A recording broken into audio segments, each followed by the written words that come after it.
Trump and Pope Leo XIV clash over war and peace in rare political feud.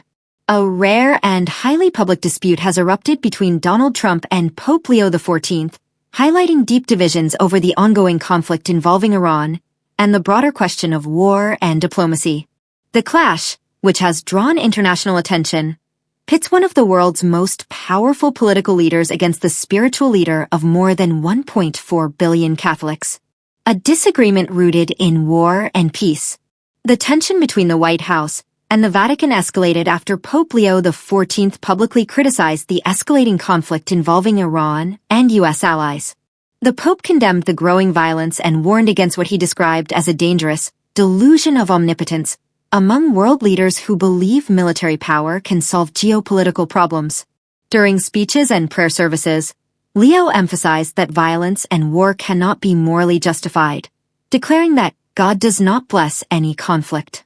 His comments were widely interpreted as criticism of the military strategies adopted by the United States and its allies during the Iran war. The pontiff urged world leaders to pursue diplomacy and dialogue rather than further escalation, emphasizing the humanitarian consequences of war, particularly for civilians. Trump's sharp response. President Trump reacted strongly to the Pope's remarks. In social media posts and public statements, he accused Pope Leo XIV of being weak on crime and ineffective in foreign policy. Trump also argued that the Pope's comments were overly political and criticized him for what he described as liberal views on global issues.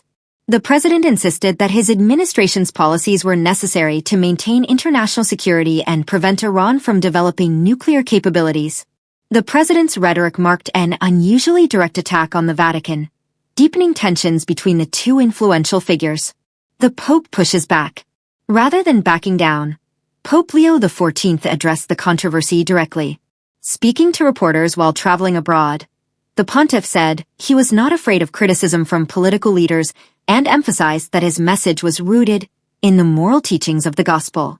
He insisted that his comments were not meant as a personal attack on President Trump or any specific government. Instead, he said they were a broader call for peace and reconciliation during a time of escalating global conflict.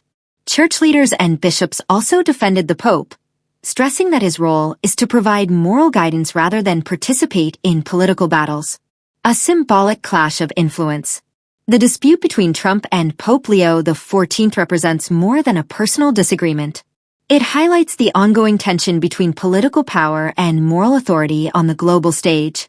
Trump, known for his confrontational political style, has frequently clashed with critics across the political spectrum. But confronting a pope, particularly the first American-born pontiff, represents a unique and symbolic confrontation. For the Vatican, the conflict underscores the Church's willingness to speak out on moral issues such as war, peace, and humanitarian suffering, even when doing so risks angering powerful governments. Global reactions. The feud has sparked reactions from political leaders, religious organizations, and international observers. Many Catholic bishops and religious leaders defended the Pope's message, arguing that the Church has long advocated for diplomacy and peaceful resolution of conflicts. Critics of the Trump administration also viewed the Pope's stance as a reminder of the humanitarian cost of war. At the same time, supporters of Trump argued that the president was defending U.S. interests and national security. A continuing debate. The conflict between President Trump and Pope Leo XIV reflects a broader debate about how world leaders should respond to global crises. Should nations rely on military strength to deter threats? Or should diplomacy and moral restraint guide international relations? As tensions in the Middle East continue, the disagreement between these two influential figures may shape public debate on war, faith, and leadership for months to come.